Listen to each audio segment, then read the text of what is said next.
Fare bene figura. Italian for make a good impression. Be a sharp-dressed man. So what's the rule for wearing a waistcoat in business? If you choose a three-piece suit, make sure the waistcoat is long enough to cover your shirt at the waist. When the shirt peeks out, the look becomes sloppy and undermines the whole point of wearing a three-piece, which is to project precision, balance, and authority. My point of view, first impressions aren't accidental.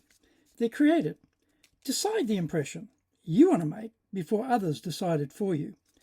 Classic menswear conventions. Know the rule to break the rule. Number 40. What's the rule for waistcoats in men's style? A waistcoat should always sit low enough to cover the waistband of your trousers and prevent your shirt from showing. Anything less looks disordered and careless.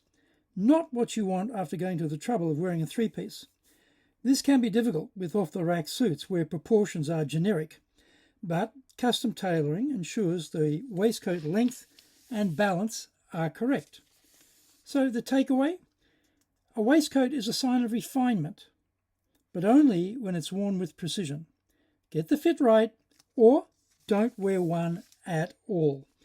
So today's first impression builders, events and objectives, casual lunch with Roberto Platavino, former podcast guest on Japan's top business interviews. Roberto looked very sharp in his charcoal grey suit and white shirt. Also, I did a podcast recording with Nikolai Bergman, one of the most famous foreign founders in Japan and globally recognised for his innovative flower designs. So the objective for my interview with Nikolai, I want to look youthful, vigorous and professional on camera. The suit, custom, cobalt blue, notched lapels, side vents, double pleats, 35mm double cuffs, flap pockets. The shirt, Abelard, Melbourne, 1922, light blue with French cuffs. Abbey Horn, Holm, 1749, horn collar stays from Kirby Allison, Houston, 2007.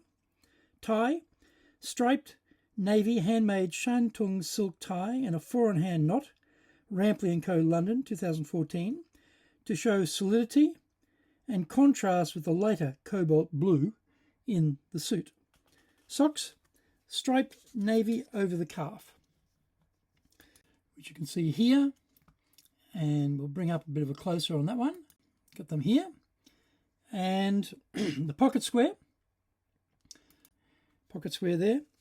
It's from De Roma, London, 1980. Blue and white and reverse puff to create contrast with a cobalt blue suit.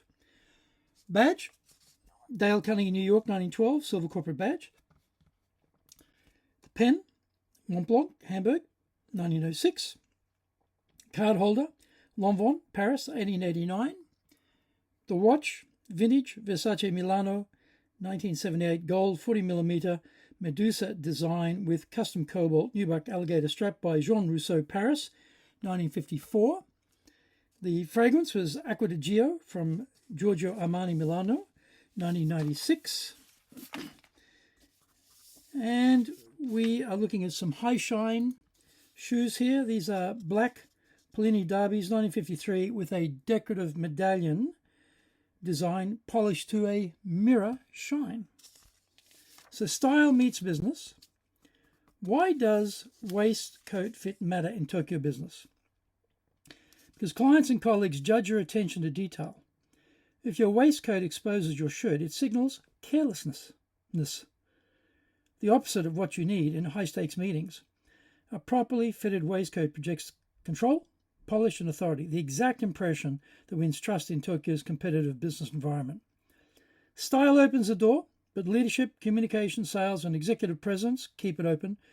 If you want to master the skills to create lasting impressions in Japan, top performers choose Dale Carnegie Tokyo Training. Find out more about us, more about me in the attachments with this video.